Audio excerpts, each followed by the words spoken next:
Bonjour, je suis Hakim La'alam et je vous propose ma chronique du jeudi 14 décembre 2023. Elle s'intitule Vous reprendrez bien un petit baril pour la route. Là, on est au top de l'hypocrisie. Ils l'organisent où leur COP28? Dans un pays producteur de gaz et de pétrole. Et ils terminent, au bout de longues séances de travail, sur un accord qualifié blechma d'historique. Pourquoi historique? Parce qu'il préconiserait la sortie des énergies fossiles d'ici 2050. D'abord, un rire franc. Oh si, venir exiger la fin du charbon, du gaz et du pétrole dans une salle elle-même posée sur des nappes de gaz et de nafte, Ged el Hamlaoui, fallait le faire, ils l'ont osé. Ensuite, un sourire moins franc, plus désabusé.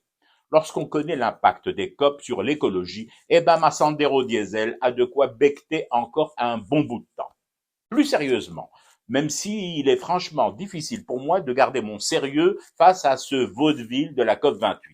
Des pays producteurs de charbon, de gaz et de pétrole ont tenté de mettre un bémol à cette berceuse de l'arrêt des énergies fossiles. D'autres pays, principalement africains, ont tenu de leur côté à souligner l'aspect saugrenu de cette démarche occidentale, une grande partie de l'Afrique ne pouvant, en l'état actuel, se passer de ses ressources pour son développement déjà difficile.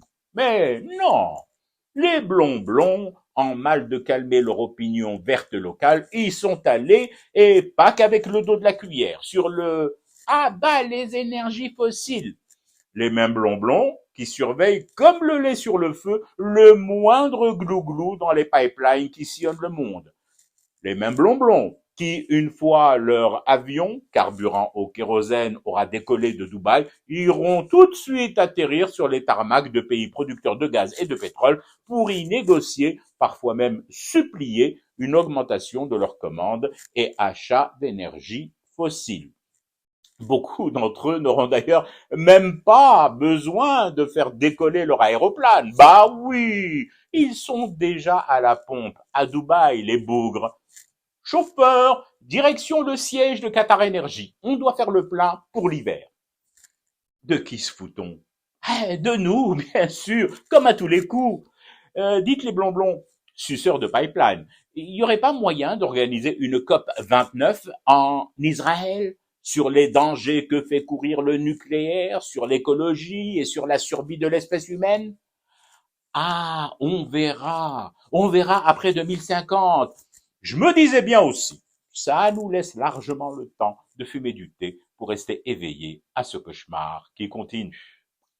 C'était Hakim La'alam, je vous retrouve samedi pour une autre chronique et une autre façon de dire son amour à l'Algérie.